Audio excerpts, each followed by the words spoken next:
these other questions that I am going to answer for y'all. The first question, I kind of hate answering in public because it makes me sound like a terrible person, but I'm going to do it anyway, and it's this. What inspired you to write Shiver? How many of you guys cry at books or movies? I really love you guys. I don't. Ever. You look up cynic on Wikipedia, there's a picture of me. So imagine my shock and horror when I was reading The Time Traveler's Wife for the second time. How many of you have read that? How many of you have seen the movie? Is Eric Bana in the audience? Then it's safe for me to say, don't go and see it. It's kind of creepy, right? Let's date, little girl! Anyway, so I was reading The Time Traveler's Wife, and imagine my shock and horror when, for the second time, even though I knew how it was going to end, I started to cry. And not like the nice pretty tears where your husband's like, oh, honey, you look so cute when you're crying. No, it was the snot bubble.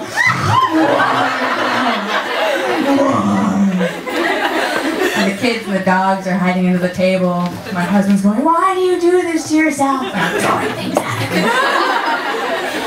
And I go through the 7 stages of grief, and it lasts all evening. And the next morning, when I finally come to acceptance, I say to myself, okay, this. I want to write a book that's so poignant, the characters so 3D, the situation so dire, that it ruins someone's evening. I want to be that author that they sneak that book into work and they're sitting in their cubicle and their mascara is running and they're going, why, Maggie? Yes,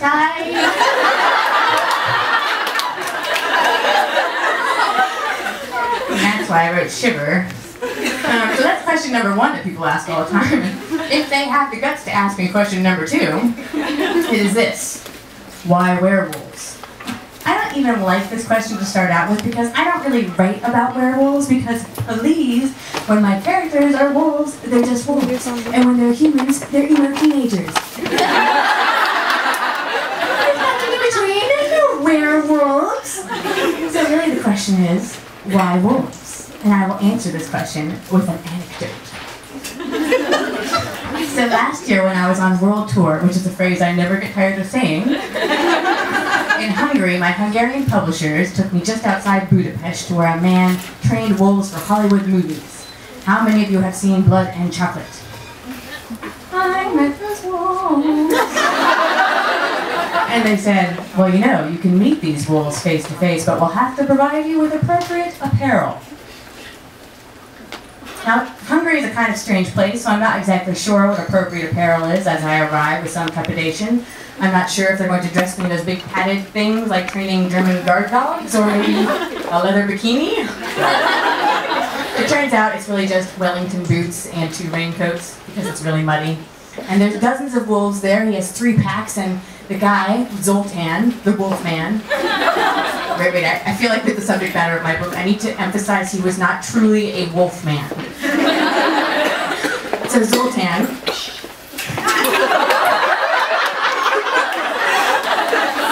I can't take her anywhere. It was very exciting. Are you done? Can I go on?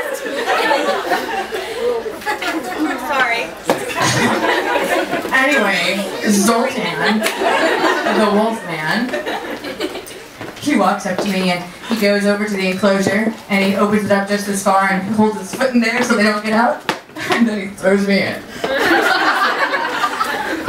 as I go flying through the air, he says, when they bite your hands, it's their way of saying hello.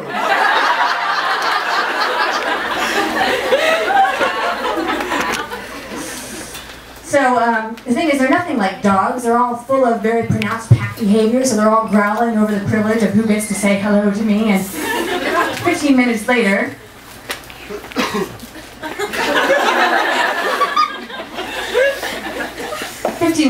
when I'm covered with saliva and I've reached equilibrium, I'm sitting on a little wooden thing in the enclosure, And one of the wolves who has won the privilege of sitting with me is sitting right here.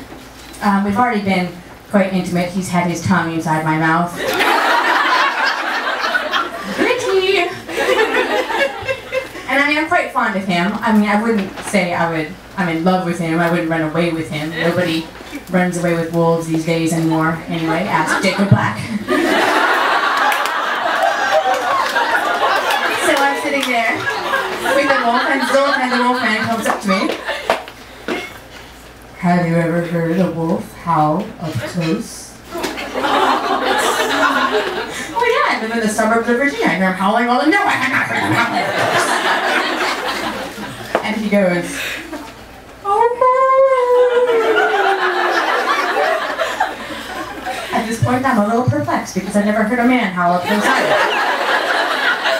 But beside me, my new best friend. And again, his old man. You see those eyes that you just made? That's the face that I have. And beside me, my new best friend tips his head back and he begins to howl. And it's nothing like a dog howling because it's just one pure note. And then every other wolf all around me tips their head back and they each pick one pure note. So again, it's nothing like dogs howling, exactly like a human choir singing. And even though, at this point, I'm quite certain that I'm not going to be eaten because it's been 15 minutes, so they've had their chance. And also, if my Hungarian publishers really thought that I was going to be eaten by wolves, they would have done this at the end of the tour instead of the beginning.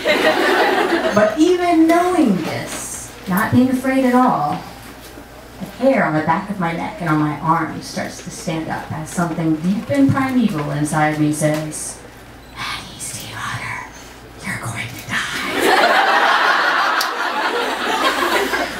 And that's why wolves, because I can't think of any other creature that could possibly inspire that same wonder and fear, that awe and terror that can sound so human sitting right next to me, but be so far away. And also, without wolves, my series is just about a girl who's really good at math and an emo boy who reads German poetry. Yeah. Anyway, so those are the two most commonly asked questions, and now I'm going to hand over the microphone to lovely Meg Cabot.